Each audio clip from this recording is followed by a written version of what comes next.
Mapagpalang araw mga kataba, dahil lang mga bata, all-time favorite ng chicken, another recipe ng chicken, mas pasasarapin natin ang ating chicken.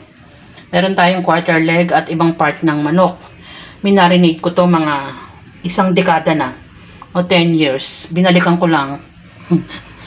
Marinate yun lang mga kataba, at least mga 30 minutes pwede na. Mas maganda kasi overnight. Ang pagkakamarinate natin, nilagyan ko yan ng toyo, kalamansi, paminta, bawang, oyster sauce, ketchup, at ang ating pampakik na isang pirasong siling red. Pwede nyo i-delete yan kung ayaw nyo. At pwede rin kayong magdagdag ng asukal. Kasi may ketchup na to mga kataba. Sabi ko nga, mas pasarapin natin ang ating chicken. Yan. Saka natin isalang. Pabayaan nating maluto siya dyan. At tatakpan natin.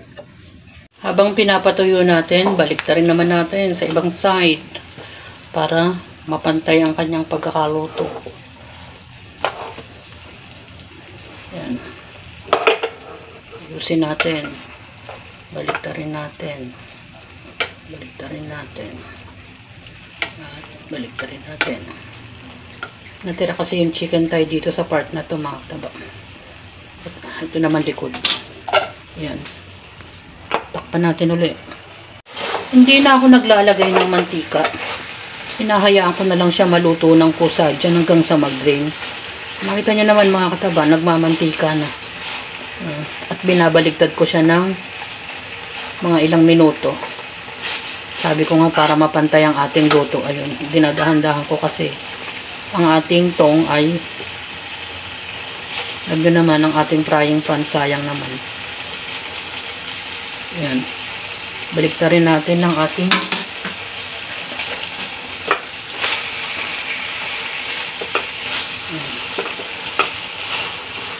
naglagay ako ng gili para maluto pati loob. Ayan. Kusang ano yan. Kusang magpa-fry. Pwede nyo lagyan ng kanin ng ating pinagprituhan. Ayan. Halos luto na to at ang bango naman niya. Ayan o. Diba mga kataba? Ayan. Pwede na nating i-plating. Sarap siya.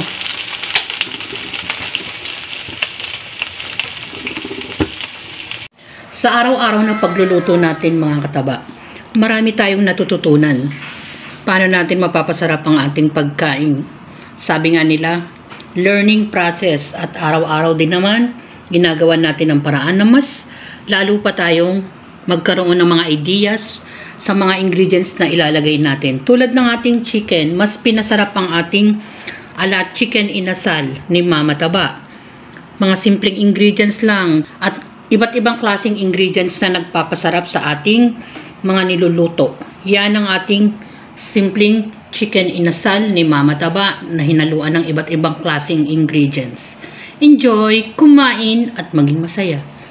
Salamat sa panunood. Favorite ng mga bata ang chicken mga kataba. At bye! Ingat mga kataba!